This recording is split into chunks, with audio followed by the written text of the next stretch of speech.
ಸಮಸ್ತ ವೀಕ್ಷಕರಿಗೂ ಮಾರ್ಚ್ ತಿಂಗಳ ಮೇಷರಾಶಿಯ ಮಾಸ ಭವಿಷ್ಯದ ಕಾರ್ಯಕ್ರಮಕ್ಕೆ ಸುಸ್ವಾಗತ.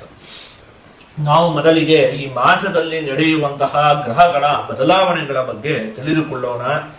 ಈ ತಿಂಗಳ 14ನೇ ತಾರೀಕಿನಂದು ರವಿಗ್ರಹ, 29ನೇ ತಾರೀಕಿನಂದು ಶನಿ ಗ್ರಹ ಮೀನ ರಾಶಿಗೆ ಪ್ರವೇಶವನ್ನು ಮಾಡ್ತಾ ಇರುವಂತದ್ದು. ಇದಿಷ್ಟೂ ಕೂಡ ಈ ಮಾಸದಲ್ಲಿ ನಡೆಯುವಂತಹ ಪ್ರಮುಖವಾದ ಗ್ರಹಗಳ ಬದಲಾವಣೆ. ಈಗ ನಾವು ಇದನ್ನು ಆಧರಿಸಿ ಈ ಮಾಸದಲ್ಲಿ ಮೇಷರಾಶಿಯವರಿಗೆ ಯಾವ ರೀತಿಯಾದಂತಹ ಫಲ ಪ್ರಾಪ್ತಿಯಾಗಲಿದೆ ಅಂತ ಹೇಳಿ ಒಂದೊಂದಾಗಿ ನೋಡ್ತಾ ಹೋಗೋಣ. ಈ ತಿಂಗಳಲ್ಲಿ ಶನಿ ಗ್ರಹ ಬದಲಾವಣೆಯನ್ನು ಹೊಂದುತ್ತಾ ಇದೆ, ಅದು ಹೌದು, 29ನೇ ತಾರೀಕಿನಂದು. ಆದ್ರೆ ಅದರಿಂದ ಏನೇನು ಫಲ ಪ್ರಾಪ್ತಿ ಆಗುತ್ತೆ, ನಿಮಗೆ 7.5 ಆರಂಭ ಉಂಟಾಗುತ್ತಲ್ಲ, ಅದರಿಂದ ನಿಮ್ಗೆ ಏನೇನು ಫಲ ಪ್ರಾಪ್ತಿ ಆಗುತ್ತೆ ಅಂತ ಹೇಳುವುದನ್ನೆಲ್ಲ ನಾವು ಮುಂದಿನ ತಿಂಗಳ ಭವಿಷ್ಯದಲ್ಲಿ ತಿಳಿದುಕೊಳ್ಳೋಣ.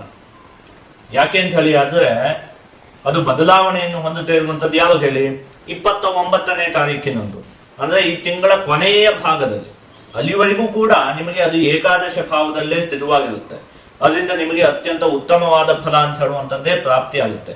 ಅಲ್ಲಿಗೆ ಏಪ್ರಿಲ್ ತಿಂಗಳಿನಿಂದ ಹಿಡಿದು ನಿಮಗೆ 7.5 ಇತ್ಯಾದಿ ಸಮಸ್ಯೆಗಳನ್ನೆಲ್ಲ ಯೋಚನೆ ಮಾಡಬಹುದು. ಈ ತಿಂಗಳಲ್ಲೇನು ಅದು ಏಕಾದಶ ಭಾವದಲ್ಲೇ ಸ್ಥಿತವಾಗಿರುವುದರಿಂದಾಗಿ ಆ ರೀತಿಯಾದಂತಹ ಯಾವುದೇ ಸಮಸ್ಯೆ ಉಂಟಾಗುವುದಿಲ್ಲ. ಹಾಗಾಗಿ ಅದರಿಂದೆಲ್ಲ ಏನು ಫಲ ಪ್ರಾಪ್ತಿ ಆಗುತ್ತೆ ಅಂತ ಹೇಳೋದನ್ನ ನಾವು ಏಪ್ರಿಲ್ ತಿಂಗಳ ಒಂದು ಭವಿಷ್ಯದ ಕಾರ್ಯಕ್ರಮದಲ್ಲಿ ತಿಳಿದುಕೊಳ್ಳೋಣ. ಈಗಲೇ ಅದನ್ನು ಯೋಚನೆ ಮಾಡಿಬಿಡುವಂಥದ್ದು ಬೇಡ ಅಂತ. ಯಾಕೆ ಅಂತ ಹೇಳಿದ್ರೆ ಈಗಲೇ ನಾವು ಅದನ್ನು ಯೋಚನೆ ಮಾಡಿಬಿಡಬಹುದು. ಈ ಮಾರ್ಚ್ ತಿಂಗಳು 29ನೇ ತಾರೀಕಿಗೆ ಬದಲಾವಣೆಯನ್ನು ಹೊಂದುತ್ತಾ ಇರೋದ್ರಿಂದಾಗಿ ಮಾರ್ಚ್ ತಿಂಗಳ ಮಾಸ ಭವಿಷ್ಯದಲ್ಲೇ ಅದನ್ನು ಯೋಚನೆ ಮಾಡಿಬಿಡಬಹುದು. ಆದ್ರೆ ಅದು ಸುಮ್ಮನೆ ನಿಮ್ಮ ಒಂದು ಸಮಯವನ್ನು ನಾನು ಹಾಳು ಮಾಡಿದ ಹಾಗಾಗುತ್ತೆ. ಯಾಕೆ ಅಂತ ಹೇಳಿದ್ರೆ ಈಗ ಈ ತಿಂಗಳಂತೂ ಹೇಗೂ ಚೆನ್ನಾಗಿದೆ. ಈಗಲೇ ಆ ಒಂದಷ್ಟು ಏನು 7.5 ಇತ್ಯಾದಿಗಳನ್ನು ಈಗಲೇ ಹೇಳ್ಬಿಟ್ರೆ ನಿಮ್ಗೆ ಈಗ ಒಂದು ಚೆನ್ನಾಗಿರುವಂತಹ ಸಮಯವನ್ನು ಅನುಭವಿಸುವುದಕ್ಕೂ ಕೂಡ ಬಿಡದೆ ಇರುವ ರೀತಿ ಮಾಡಿದ ಹಾಗಾಗತ್ತಲ್ವಾ. ಅದಕ್ಕೋಸ್ಕರ ಬೇಡ. ಈ ತಿಂಗಳಂತೂ ಹೇಗೂ ಚೆನ್ನಾಗಿದೆ. ಅದು ಬದಲಾವಣೆಯನ್ನು ಹೊಂದಿರುವುದು ಯಾವಾಗ ಹೇಳಿ, 29ನೇ ತಾರೀಕು ಆದ್ಮೇಲೆ. ಹಾಗಾಗಿ ಈ ತಿಂಗಳಲ್ಲಿ ಏನು ಅದರಿಂದ ಯಾವುದೇ ದುಷ್ಟ ಪರಿಣಾಮ ಅಂತ ಹೇಳುವಂಥದ್ದು ಉಂಟಾಗುವುದಿಲ್ಲ. ಈ ತಿಂಗಳಲ್ಲಿ ಅದು ಏಕಾದಶ ಭಾವದಲ್ಲಿ ಸ್ಥಿತವಾಗಿರುತ್ತೆ. ಅದರಿಂದ ಉತ್ತಮವಾದ ಫಲ ಅಂತ ಹೇಳುವಂಥದ್ದೇ ಪ್ರಾಪ್ತಿ ಆಗುತ್ತೆ. ನೀವು ಕೂಡ ಹಾಗಾಗಿ ಈ ತಿಂಗಳಲ್ಲಿ ಅದ್ರ ಬಗ್ಗೆ ಏನು ಅತಿ ಹೆಚ್ಚು ಯೋಚನೆ ಮಾಡುವುದಕ್ಕೆ ಹೋಗುವುದು ಬೇಡ. ನಾವು ಏಪ್ರಿಲ್ ತಿಂಗಳ ಮಾಸ ಭವಿಷ್ಯದಲ್ಲಿ ಅದ್ರ ಬಗ್ಗೆ ತಿಳಿದುಕೊಳ್ಳೋಣ. ಉದಾಹರಣೆಗೆ ಹೇಳಬೇಕು ಅಂತ ಹೇಳಿದ್ರೆ, ನಾವೀಗ ಯಾವುದೋ ಒಂದು ತುಂಬಾ ಚೆನ್ನಾಗಿರುವಂತಹ ಒಂದು ಹೋಟೆಲ್ಗೆ ಹೋಗಿರ್ತೀವಿ. ಅಲ್ಲಿ ನಮ್ಗೆ ಏನೇನು ಆಹಾರಗಳು ಬೇಕೋ ಅದನ್ನೆಲ್ಲ ನಾವು ಹೇಳ್ತೀವಿ, ಇದನ್ನೆಲ್ಲ ತಂದು ಕೊಡಿ ಅಂತ. ಎಲ್ಲ ತಂದು ಒಂದು ತಟ್ಟೆಯಲ್ಲಿ ಇಟ್ಟಿರ್ತಾರೆ. ನಮ್ಮ ಕೈ ದುಡ್ಡು ಕೂಡ ಇರುತ್ತೆ. ಅಂತಹ ಒಂದು ಸಂದರ್ಭ, ಅವಾಗ ಅದನ್ನೆಲ್ಲ ಆಸ್ವಾದಿಸ್ಬೇಕು. ಅಷ್ಟೊತ್ತಿಗೆ ನಾವು ಇದಕ್ಕೆ ಎಷ್ಟು ಬಿಲ್ ಆಗುತ್ತೋ ಏನೋ, ಸಿಕ್ಕಾಪಟ್ಟೆ ಖರ್ಚಾಗುತ್ತೋ ಏನೋ ಅಂತ ಹೇಳಿ ಯೋಚನೆ ಮಾಡ್ತಾ ಕುತ್ಕೊಂಡ್ಬಿಟ್ರೆ ಏನಾಗುತ್ತೆ ಹೇಳಿ, ನಮ್ಮ ಅದನ್ನು ಆಸ್ವಾದಿಸುವುದಕ್ಕೆ ಆಗುವುದಿಲ್ಲ ನಮ್ಗೆ. ಹೇಗೋ ನಾವು ಆ ರೀತಿಯಾಗಿ ಯೋಚನೆ ಮಾಡದೇ ಇದ್ರು ಬಿಲ್ ಕೊಡ್ಲೇಬೇಕು ಕೊನೆಗೆ. ಆದ್ರೆ ಇಲ್ಲಿ ಅದನ್ನು ಆಸ್ವಾದಿಸುವಂತಹ ಸಮಯವನ್ನು ನಾವು ಹಾಳು ಮಾಡ್ಕೊಂಡ್ಬಿಡ್ತೀವಿ. ಅದೇ ರೀತಿಯಾಗಿ ಈ ಮಾಸದಲ್ಲಿ ಹೇಗೂ ನಿಮಗೆ ಶನಿ ಗ್ರಹ ಏಕಾದಶ ಭಾವದಲ್ಲಿ ಸ್ಥಿತವಾಗಿದೆ. ಉತ್ತಮವಾದ ಫಲ ಅಂತ ಹೇಳುವಂಥದ್ದು ಪ್ರಾಪ್ತಿ ಆಗುತ್ತೆ. ಈಗಲೇ ನಾನು ಅದು ಬದಲಾವಣೆ ಆಗ್ತಿರುವುದು ಕೂಡ ಯಾವಾಗ, 29 ಅಂದ್ರೆ ಈ ತಿಂಗಳು ಕೊನೆಯ ಭಾಗದಲ್ಲಿ. ಈ ತಿಂಗಳಲ್ಲೇನು ಅದರಿಂದ ಯಾವುದೇ 7.5 ಫಲ ಅಂತ ಹೇಳುವಂಥದ್ದು ಪ್ರಾಪ್ತಿ ಆಗುವುದಿಲ್ಲ. ಈಗ ಇಷ್ಟು ಒಳ್ಳೆ ಸಮಯ ಇರುವಾಗ ನಾನು ಅದ್ರ ಬಗ್ಗೆ ಏನಾದ್ರೂ ಹೇಳ್ತಾ ಕೂತ್ಕೊಂಡ್ರೆ, ಅಥವಾ ನೀವು ಕೂಡ ಅದ್ರ ಬಗ್ಗೆ ಈಗ ಏನು ಯೋಚನೆ ಮಾಡುವುದು ಬೇಡ, ಅದ್ರ ಬಗ್ಗೆ ನೀವೇನಾದ್ರೂ ಯೋಚನೆ ಮಾಡ್ತಾ ಕೂತ್ಕೊಂಡ್ರೆ ಈ ರೀತಿಯಾದ ಪರಿಸ್ಥಿತಿ ಅಂತ. ಇಲ್ಲಿ ಒಳ್ಳೆ ಭೋಜನ ಇದೆ, ಅದನ್ನ ಸವಿಬೇಕು. ಈಗ ಅದ್ರ ಟೈಮ್ ಅದು. ಬಿಲ್ಲನ್ನು ಹೇಗೂ ಕೊಡ್ಲೇಬೇಕು, ಕೊಡೋಣಂತೆ ಅದ ಕೊನೆಗೆ. ಹೌದಾ, ನಾವಿಲ್ಲಿ ಏನಾದ್ರು ಅಯ್ಯೋ ಎಷ್ಟು ಬಿಲ್ ಕೊಡ್ಬೇಕಾಗುತ್ತೋ ಅಂತ ಹೇಳಿ ದುಃಖ ಮಾಡ್ಕೊಂಡು ತಿಂದಂತಹ ಪಕ್ಷದಲ್ಲಿ ಅಥವಾ ಖುಷಿಯಾಗಿ ತಿಂದಂತಹ ಪಕ್ಷದಲ್ಲಿ ಬಿಲ್ ಏನಾದ್ರೂ ಹೆಚ್ಚು ಕಮ್ಮಿ ಆಗುತ್ತಾ? ಈ ವ್ಯಕ್ತಿ ದುಃಖ ಮಾಡ್ಕೊಂಡು ತಿಂದಿಯಾನೆ, ಇವನಿಗೆ ಒಂದು 50 ರೂಪಾಯಿ ಕಮ್ಮಿ ಮಾಡೋಣ ಅಂತ ಹೇಳಿ ಏನಾದ್ರು ಕಮ್ಮಿ ಆಗುತ್ತೋ? ಅದು ಇಲ್ಲ. ಅದು ಹೇಗೂ ಬರುವಂತದ್ದು ಬಂದೇ ಬರುತ್ತೆ 29ನೇ ತಾರೀಕು ಆದ್ಮೇಲೆ. ಅದಕ್ಕೆ ಈಗಂತೂ ಸಮಯ ಚೆನ್ನಾಗಿದೆ. ಈಗಲೇ ಅದ್ರ ಬಗ್ಗೆ ಯೋಚನೆ ಮಾಡ್ತಾ ಈಗಿರುವಂತಹ ಒಳ್ಳೆಯ ಸಮಯವನ್ನು ಕೂಡ ನಾವು ಹಾಳು ಮಾಡ್ಕೊಳ್ಳುವುದು ಬೇಡ ಅಂತ ಹೇಳಿ ನಾನು ಹೇಳ್ತಾ ಇರುವಂಥದ್ದು. ಇದು ನಿಮ್ಗೆ ಅರ್ಥ ಆಯ್ತು ಅಂತ ಹೇಳಿ ನಾನು ಅಂದ್ಕೊಳ್ತೀನಿ. ಇನ್ನು ಈ ತಿಂಗಳಲ್ಲಿ ಏನೇನು ಫಲ ಪ್ರಾಪ್ತಿ ಆಗುತ್ತೆ ಅದನ್ನು ನೋಡ್ತಾ ಹೋಗೋಣ. ನಾನು ಹೋದ ತಿಂಗಳ ಭವಿಷ್ಯವನ್ನು ಹೇಳುವಂತಹ ಸಂದರ್ಭದಲ್ಲೇ ನಿಮಗೆ ಹೇಳಿದ್ದೆ, ಈ ಮಾಸದಲ್ಲಿ ಅತ್ಯಂತ ಉತ್ತಮವಾಗಿ ಹಣಕಾಸಿನ ಆಗಮನ ಉಂಟಾಗುತ್ತೆ ಅಂತ. ಯಾಕೆ ಅಂದ್ರೆ ಹೋದ ತಿಂಗಳಲ್ಲಿ ನಿಮಗೆ ಅನೇಕ ಗ್ರಹಗಳು ಏಕಾದಶ ಭಾವ ಲಾಭ ಸ್ಥಾನದಲ್ಲಿ ಸ್ಥಿತವಾಗಿತ್ತು. ಹಾಗಾಗಿ ಅತ್ಯಂತ ಉತ್ತಮವಾಗಿ ಹಣಕಾಸಿನ ಆಗಮನ ಉಂಟಾಗುತ್ತೆ ಅಂತ ಹೇಳಿ ಯೋಚನೆ ಮಾಡಿದ್ದೆ. ಈ ಮಾಸದಲ್ಲಿಯೂ ಕೂಡ ಈ ಮಾಸದ ಒಂದು 14ನೇ ತಾರೀಕಿನವರೆಗೂ ಕೂಡ ನಿಮಗೆ ಅತ್ಯಂತ ಉತ್ತಮವಾಗಿ ಹಣಕಾಸಿನ ಆಗಮನ ಅಂತ ಹೇಳುವಂಥದ್ದು ಉಂಟಾಗುತ್ತೆ. 14ನೇ ತಾರೀಕು ಆದ್ಮೇಲೆ ಒಂದು ಸ್ವಲ್ಪ ಹಣಕಾಸಿನ ವ್ಯಯ ಉಂಟಾಗುವುದಕ್ಕೆ ಅವಕಾಶ ಇರುತ್ತೆ. ಅಲ್ಲಿವರೆಗೂ ಕೂಡ ತುಂಬಾ ಉತ್ತಮವಾಗಿ ಹಣಕಾಸಿನ ಆಗಮನ ಅಂತ ಹೇಳುವಂಥದ್ದು ಉಂಟಾಗ್ತಾ ಇರುತ್ತೆ.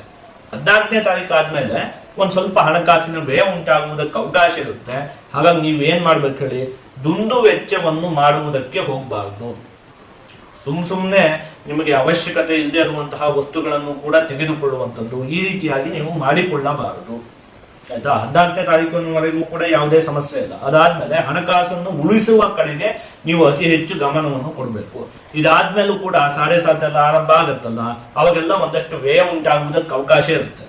ಈಗ ನಿಮ್ಗೆ ಈಗಿನ ಪರಿಸ್ಥಿತಿ ನೋಡೋಣ. ಈಗಂತೂ ಚೆನ್ನಾಗಿ ಹಣಕಾಸಿನ ಆಗಮನ ಉಂಟಾಗೋದಕ್ಕೆ ಅವಕಾಶ ಇದೆಯಲ್ಲ, ಏನ್ ಮಾಡ್ಬೇಕು ಹೇಳಿ, ಬಂದಿರುವಂತಹ ಹಣವನ್ನೆಲ್ಲ ನೀವು ಕೂಡಿಟ್ಕೊಳ್ಬೇಕು ಮುಂದಿನ ದಿನಗಳಿಗಾಗಿ.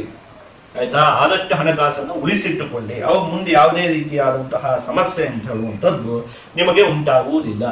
ಇನ್ನು ಈ ಮಾಸದಲ್ಲಿ ಅನೇಕ ಗ್ರಹಗಳು ನಿಮಗೆ ದ್ವಾದಶ ಭಾವದಲ್ಲಿ ಸ್ಥಿರವಾಗಿರುವುದರಿಂದಾಗಿ ಒಂದಷ್ಟು ದೂರ ಪ್ರಯಾಣ ಮಾಡುವಂತಹ ಯೋಗಗಳು ಇದೆ.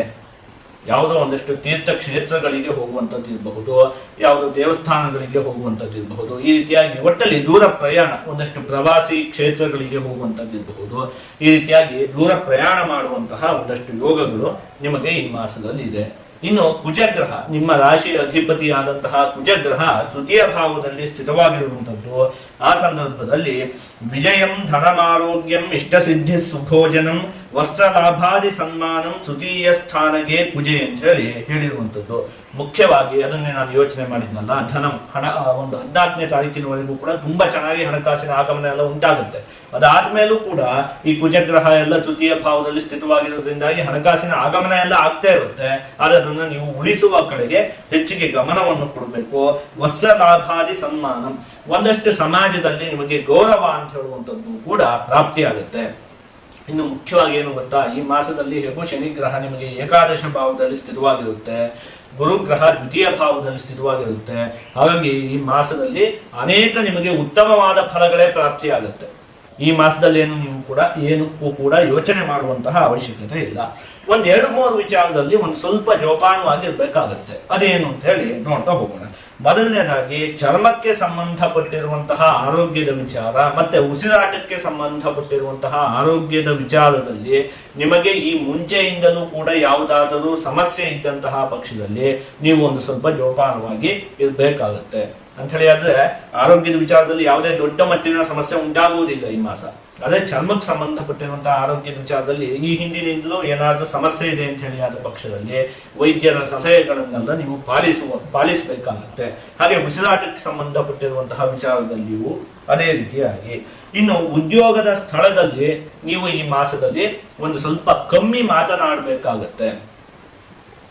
ಅಂದ್ರೆ ಮಾತಿನಿಂದಾಗಿ ಉದ್ಯೋಗದ ಸ್ಥಳದಲ್ಲಿ ಒಂದಷ್ಟು ಸಮಸ್ಯೆಗಳು ಉಂಟಾಗುವುದಕ್ಕೆ ಅವಕಾಶ ಇದೆ.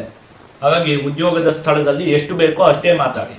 ಇನ್ನೊಬ್ಬರ ಬಗ್ಗೆ ಏನನ್ನೋ ಹೇಳುವಂಥದ್ದು ಇಂಥದ್ದನ್ನೆಲ್ಲ ಮಾಡುವುದಕ್ಕೆ ಹೋಗಬೇಡಿ. ಇನ್ನು ಅಮೂಲ್ಯವಾದ ವಸ್ತುಗಳನ್ನು ನೀವು ಒಂದು ಸ್ವಲ್ಪ ಜೋಪಾನವಾಗಿ ಇಟ್ಕೊಳ್ಬೇಕಾಗತ್ತೆ. ನಿಮ್ಮ ಮೊಬೈಲ್ ಆಗಿರ್ಬಹುದು ಅಥವಾ ಏನೋ ದುಡ್ಡನ್ನ ತಗೊಂಡು ಹೋಗಿರ್ತೀರಿ, ಎಲ್ಲಿಗಾದ್ರೂ ಹೋಗುವಂತಹ ಸಂದರ್ಭದಲ್ಲಿ ಅದನ್ನೆಲ್ಲ ಆದಷ್ಟು ನೀವು ಜೋಪಾನವಾಗಿ ಇಟ್ಟುಕೊಳ್ಬೇಕಾಗುತ್ತೆ. ಈ 2-3 ವಿಚಾರದಲ್ಲಿ ನೀವು ಈ ಮಾಸದಲ್ಲಿ ಒಂದು ಸ್ವಲ್ಪ ಜೋಪಾನವಾಗಿರ್ಬೇಕು. ಇನ್ನು ಉಳಿದಂತಹ ಎಲ್ಲಾ ವಿಚಾರದಲ್ಲಿಯೂ ನಿಮಗೆ ಅತ್ಯಂತ ಉತ್ತಮವಾದ ಫಲವೇ ಪ್ರಾಪ್ತಿಯಾಗುತ್ತೆ. ಯಾಕೆ ಹೇಳಿ, ಶನಿ ಗ್ರಹ ಏಕಾದಶ ಭಾವದಲ್ಲಿ ಸ್ಥಿತವಾಗಿದೆ ಈ ಮಾಸದಲ್ಲಿ. ಇನ್ನು ಗುರುಗ್ರಹವಂತೂ ದ್ವಿತೀಯ ಭಾವದಲ್ಲಿ ಸ್ಥಿತವಾಗಿದೆ. ಹಾಗಾಗಿ ಈ ಮಾಸದಲ್ಲಿ ನಿಮಗೆ ಅತ್ಯಂತ ಉತ್ತಮವಾದ ಫಲ ಅಂತ ಹೇಳುವಂಥದ್ದೇ ಪ್ರಾಪ್ತಿಯಾಗುತ್ತೆ. ನೀವು ಮುಂದಿನದನ್ನೆಲ್ಲ ಯೋಚನೆ ಮಾಡ್ತಾ ಈ ಮಾಸವನ್ನು ಹಾಳು ಮಾಡ್ಕೊಳ್ಬೇಡಿ. ಈ ಮಾಸ ತುಂಬಾ ಚೆನ್ನಾಗಿದೆ, ಆಯ್ತಾ? ಈಗ ಇದನ್ನೆಲ್ಲ ಒಟ್ಟುಗೂಡಿಸಿ ಒಂದೊಂದೇ ವಿಚಾರದಲ್ಲಿ ಈ ಮಾಸದಲ್ಲಿ ಯಾವ ರೀತಿಯಾದಂತಹ ಫಲ ಪ್ರಾಪ್ತಿಯಾಗುತ್ತೆ ಅಂತ ಹೇಳಿ ನೋಡ್ತಾ ಹೋಗೋಣ. ಮೊದಲನೇದಾಗಿ ಆರೋಗ್ಯಕ್ಕೆ ಸಂಬಂಧಪಟ್ಟಿರುವಂತಹ ವಿಚಾರದಲ್ಲಿ ಈ ಹಿಂದೆ ಹೇಳಿದಂತೆ ಚರ್ಮ ಮತ್ತೆ ಉಸಿರಾಟಕ್ಕೆ ಸಂಬಂಧಪಟ್ಟಿರುವಂತಹ ಆರೋಗ್ಯದ ವಿಚಾರದಲ್ಲಿ ಒಂದು ಸ್ವಲ್ಪ ಜೋಪಾನವಾಗಿರ್ಬೇಕಾಗುತ್ತೆ. ಇನ್ನು ಕುಟುಂಬಕ್ಕೆ ಸಂಬಂಧಪಟ್ಟಿರುವಂತಹ ವಿಚಾರದಲ್ಲಿ ಈ ಮಾಸ ಉತ್ತಮವಾಗಿದೆ. ವಿದ್ಯೆಗೆ ಸಂಬಂಧಪಟ್ಟಿರುವಂತಹ ವಿಚಾರದಲ್ಲಿ ವಿದ್ಯಾರ್ಥಿಗಳು ಒಂದು ಸ್ವಲ್ಪ ಪರಿಶ್ರಮ ಪಡಬೇಕಾಗುತ್ತೆ. ಉತ್ತಮವಾಗಿದೆ, ಯಾವುದೇ ದೊಡ್ಡ ಮಟ್ಟಿನ ಸಮಸ್ಯೆ ಅಂತ ಹೇಳುವಂತದ್ದು ಉಂಟಾಗುವುದಿಲ್ಲ. ಹಣಕಾಸಿಗೆ ಸಂಬಂಧಪಟ್ಟಿರುವಂತಹ ವಿಚಾರದಲ್ಲಿ 14ನೇ ತಾರೀಕಿನವರೆಗೂ ಕೂಡ ಯಾವುದೇ ವಿಚಾರಕ್ಕೆ ನೀವು ಯೋಚನೆ ಮಾಡುವಂತಹ ಅವಶ್ಯಕತೆ ಇಲ್ಲ. 14ನೇ ತಾರೀಕು ಆದ್ಮೇಲೂ ಕೂಡ ಹಣಕಾಸಿನ ಆಗಮನ ಎಲ್ಲ ಆಗ್ತಾ ಇರುತ್ತೆ. ಅದರ ಬಂದಿರುವಂತಹ ಹಣವನ್ನು ನೀವು ಉಳಿಸಿಟ್ಟುಕೊಳ್ಳಬೇಕು, ಆಯ್ತಾ. ಇನ್ನು ಉದ್ಯೋಗಕ್ಕೆ ಸಂಬಂಧಪಟ್ಟಿರುವಂತಹ ವಿಚಾರದಲ್ಲಿ ಉದ್ಯೋಗದ ಸ್ಥಳದಲ್ಲಿ ಆದಷ್ಟು ನೀವು ಕಮ್ಮಿ ಮಾತನ್ನು ಆಡಬೇಕು. ಇವೊಂದೆರಡು ವಿಚಾರದಲ್ಲಿ ಜೋಪಾನವಾಗಿ ಇದ್ದಂತಹ ಪಕ್ಷದಲ್ಲಿ ಇನ್ನು ಉಳಿದಂತಹ ಎಲ್ಲಾ ವಿಚಾರದಲ್ಲಿಯೂ ಕೂಡ ಈ ಮಾಸದಲ್ಲಿ ಅಭಿವೃದ್ಧಿ ಅನ್ನುವಂಥದ್ದು ಉಂಟಾಗುತ್ತೆ. ಆದಷ್ಟು ನೀವು ಈ ಮಾಸದಲ್ಲಿ ವಿಷ್ಣು ದೇವರ ಸೇವೆಯನ್ನು ಮಾಡಬೇಕು, ಹಾಗೆ ಆಂಜನೇಯ ಸ್ವಾಮಿಯ ಆರಾಧನೆಯನ್ನು ಮಾಡಬೇಕು. ಈ ರೀತಿಯಾಗಿ ನೀವು ನಡೆದುಕೊಳ್ಳುವುದರಿಂದ ನಿಮಗೆ ಯಾವುದೇ ಅಶುಭ ಫಲ ಅಂತ ಹೇಳುವಂಥದ್ದು ಪ್ರಾಪ್ತಿಯಾಗುವುದಿಲ್ಲ. ಎಲ್ಲಾ ಶುಭ ಫಲಗಳು ಕೂಡ ಸಂಪೂರ್ಣವಾಗಿ ಪ್ರಾಪ್ತಿಯಾಗುತ್ತೆ.